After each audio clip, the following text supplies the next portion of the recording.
January is considered one of the poorest months of the year in Sweden and probably in other countries. One of the reasons is because people buy Christmas gifts, New Year gifts, many people eat out, and in the end, January is pretty tough. On top of that, in January we have got electricity bills for December 2022. And I can say that this is probably one of the highest electricity bills that I have ever seen. I saw the electricity bill of my parents and my jaw dropped. It was so much, and I have never seen these kind of prices. But in this video, I'm not gonna talk about how to save money on electricity. The only thing I can say, turn off your lights when you leave the room. So in this video, I'm going to talk about how to have a good overview over your personal economy, because I think it's a very important topic, especially in the times like this where it's very uncertain and the prices have gone up, inflation is high, interest rates are high, grocery shopping has suddenly become very expensive. I just think that these tips are going to be helpful for some of you, so let's get started. Number one rule that you would always hear in all personal finance videos, personal finance books, is to know your expenses and to know your income. I think many people know how much they are gonna earn by the end of the month, but I have an image that not many people know how much they spend during the month. It's very important to know how much you spend, and it's very important to budget, because you know your bills, you know how much you pay for internet per month, you know how much you pay for water, you know how much you pay for this and that. So just budget it, because it's not about how much you earn, it's about how much you spend. This is such a cliche expression about personal finance, but I truly believe that this is such a truthful expression, because it's really not about how much you earn but how much you spend. Personally, I think that I have been quite good about knowing my expenses and knowing my income. And since I have moved out from my parents and now live in my own rental apartment, I have become even more conscious about how much I spend.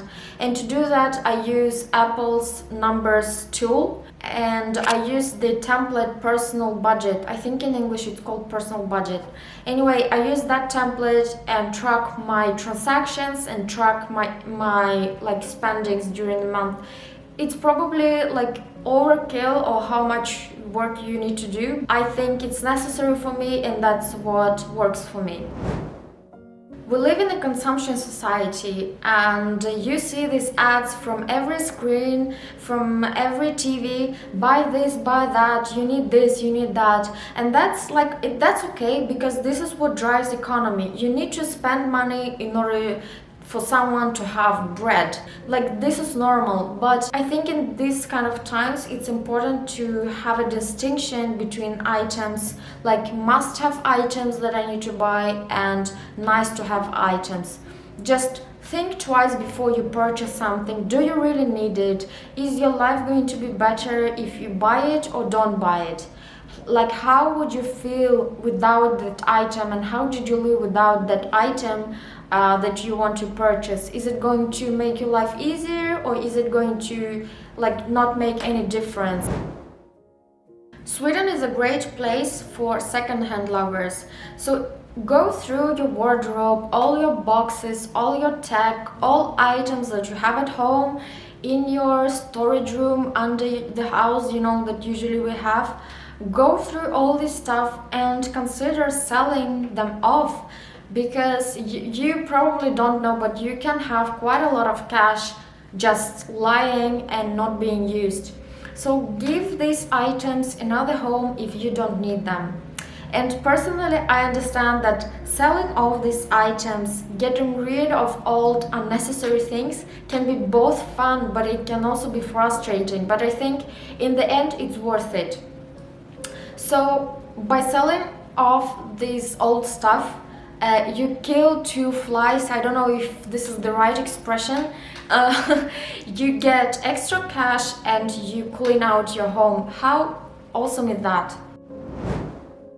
Start long-term savings account where you invest in stocks and funds. Now probably some of you will say, Leila, this is crazy, the stock market is unstable, it's going up and down, and I see that many people are just taking out the cash from the stock market because they are afraid to lose money. Yes, I understand this point, but this is why I'm saying long-term savings account. Because when I say long-term savings account, I don't say 3 years, 5 years. I'm talking about 20, 30, 40 years in the future. So make a service for yourself and make the future yourself happy. Start investing now. Your future self is going to say thank you. Of course, you need to be conscious and you need to know in what kind of stocks and in what kind of funds you need to invest. In Sweden, we have the platforms such as Avanza, Nordnet and Saver,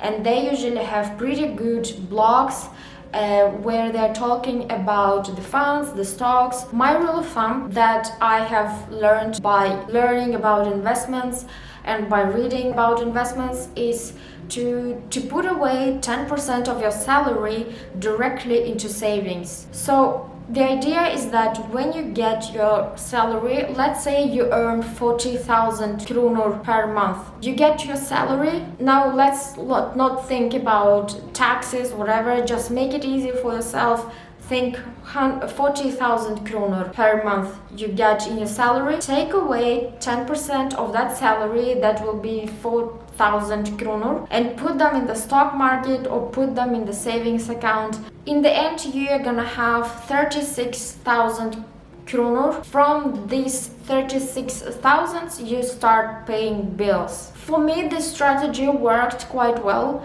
because for me it was easy to think, okay, I put away 10%, I don't see this money, I don't have them, now I have this 90% of my salary to use. If you would like me to talk more about this topic, please let me know about that in the comments down below.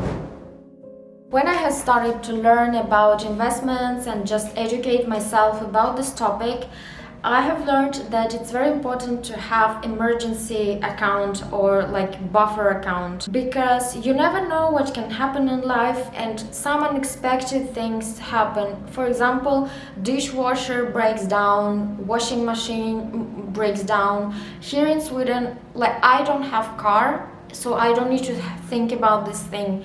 But when winter is coming, or winter season, let's say season is coming, we need to change the tires from summer tires to winter tires. Instead of using this money from the like normal account where you have all your money, you can use your emergency account and pay for the changing of the tires from that. Like many unexpected things can happen, and I think it's a good idea to put away a small amount of money into emergency account.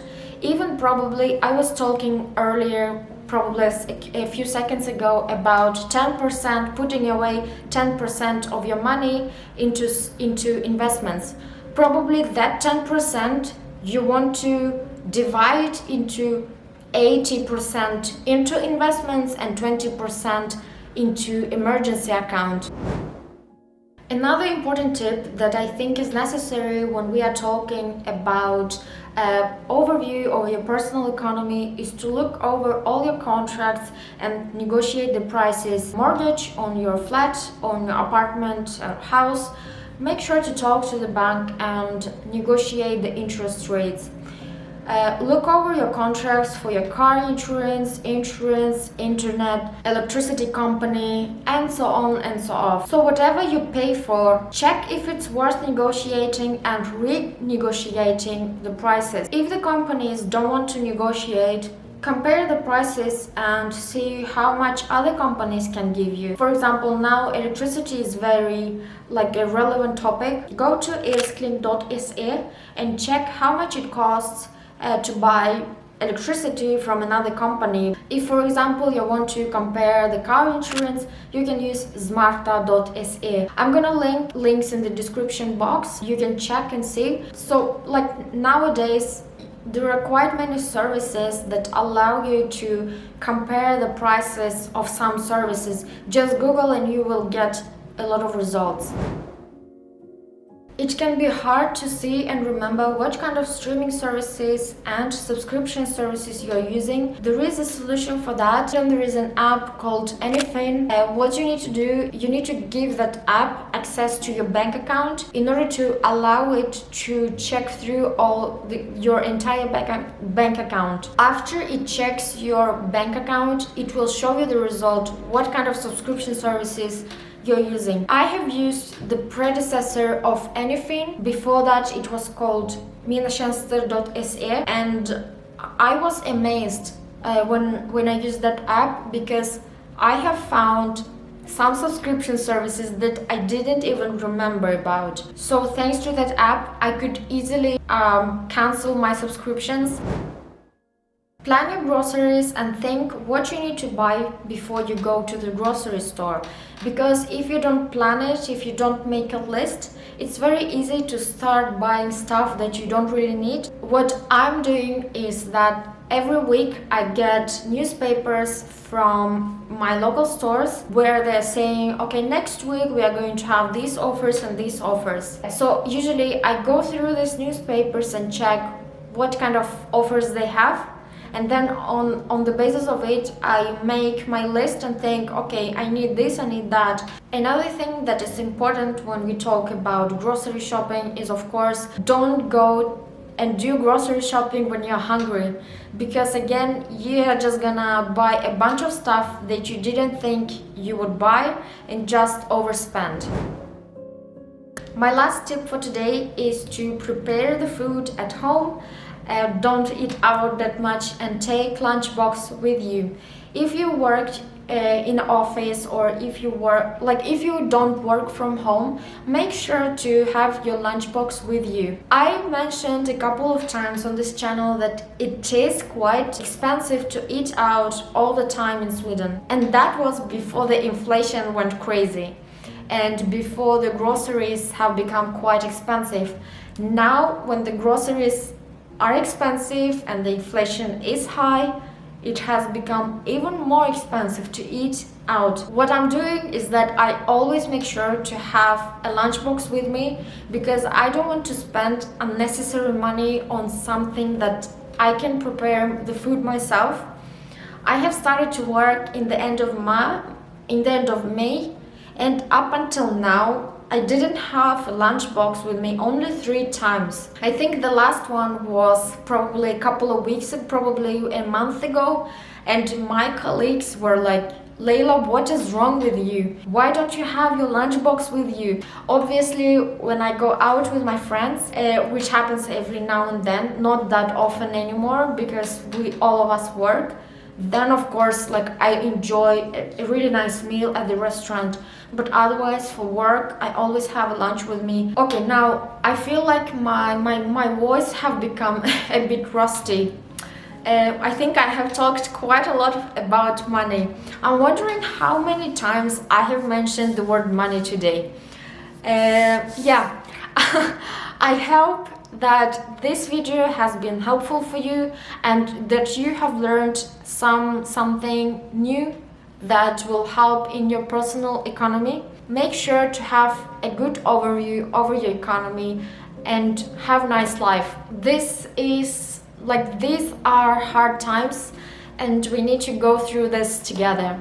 So thank you for today and see you next time.